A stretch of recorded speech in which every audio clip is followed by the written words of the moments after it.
Union, आशा union, आशा एकता। केरल के बाद उत्तर प्रदेश में भी आशा बहनें अपनी मांगों को लेकर सड़क पर उतर चुकी हैं। आशा बहनों ने शनिवार को उत्तर प्रदेश के 75 जिलों में प्रदर्शन किया। राज्य कर्मचारी का दर्जा, मानदेय की जगह वेतन में वृद्धि, रुके हुए मानदेय का एकमुश्त भुगतान जैसी मांगों को लेकर 200 से ज्यादा आशा बहनों ने मेरठ सीएमओ कार्यालय पर प्रदर्शन किया। अधिकारियों ने आशा बहनों की मांगों को प्रशासन तक पहुंचाने का आश्वासन दिया। तो आज के इस प्रदर्शन में जो सीएम ऑफिस पर चल रहा है, मेरे साथ एक बहन है। मैं जानना चाहूंगा कि क्यों प्रदर्शन चल रहा है, क्या मांग है, क्यों ये यहाँ आने को मजबूर हुई है। आपका शुभ नाम? मेरा नाम जी सुमन आशा जी। आप कहाँ से हैं? मैं जी परिषदगढ़ सीएससी से हूँ और गांव खजूरी से। तो मैं ये जानना चाहता हूँ कि कौन सी ऐसी समस्या है जिसको को लेकर के आज यहाँ इकट्ठा हुई है और प्रदर्शन करना पड़ रहा है। देखो, महंगाई का जमाना है, हमें जो ये वेतन दे रहे हैं, जो भी हमारा वेतन बढ़ा नहीं है, हमें एक टुकड़ों की भांति यानी कबूतर की भांति हमें जो ये पैसा दिया जा रहा है, हमारा जो है मतलब भिन्न भिन्न रूप से हम कार्य कर भी रहे हैं, लेकिन क्या क्या पैसा हमारा है हमें पता भी नहीं है, और जो हमें पता भी है उसका भी हमें सही रूप से नहीं मिल पा रहा। तो कितना मिलता है कुल मिला के मासिक आपको? कभी 3 मिल जाते हैं, कभी 3.5 मिल जाते हैं, बस यही मिलते हैं। टीवी का पैसा वो भी हमें नहीं मिल पाता, और जो हम गर्भवतियों की जांच कराते हैं वो भी हमें नहीं मिल पाता, और HBNC जो हमारी HBYC है उसमें भी हमारी कुछ कट। तो अब ये आंदोलन आपका किस रूप में है? मतलब जैसे आज हमारा जी मानदेय के रूप में है। हमारी 10 से लेकर 20,000 तक की मांग है, और हमारा जो खर्चा भी नहीं चल पाता है। हमारे भी बच्चे हैं, हमारे कोई नौकरी करने वाला भी नहीं है। अब बताओ हम कहाँ तक अपने बच्चों का खर्चा।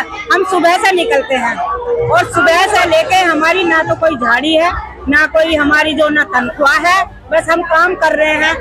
कब तक हम काम कर रहे हैं? सुबह के निकले हुए में शाम भी हो जाती है, रात भी हो जाती है, अगले दिन दोपहर भी हो जाती है। जैसा कि यहाँ देख रहे हैं कि यहाँ आशाएं जुटी हुई हैं सीएससी मेरठ पर, सीएमओ मेरठ ऑफिस पर, और आशाएं आंदोलन कर रही हैं। पिछले कई घंटे से धरना दिया है, और यहाँ क्यों आई हैं, क्या उनकी मांगे, इसी पर मेरे साथ एक बहन है।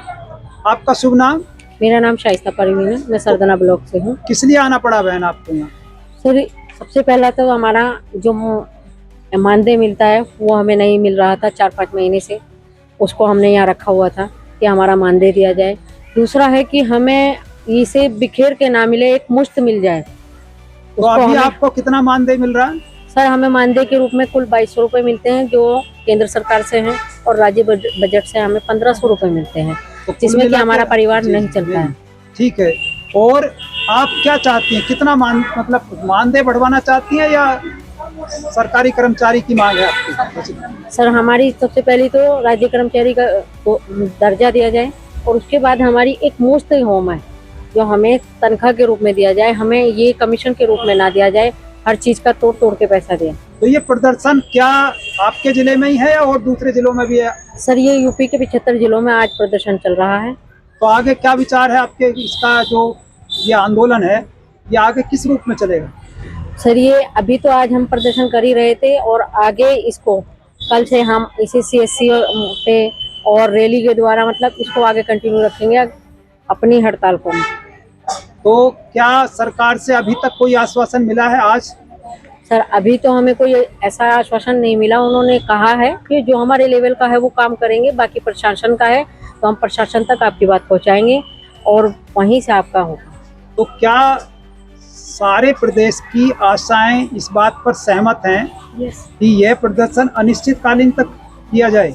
जी सर, इसको हम अपनी अपनी CSC पर रैली या मार्च के द्वारा जैसे भी होगा, हम इसको प्रदर्शन को अपनी कलमबंद जो हमारा हड़ताल चल रही है उसे रखेंगे।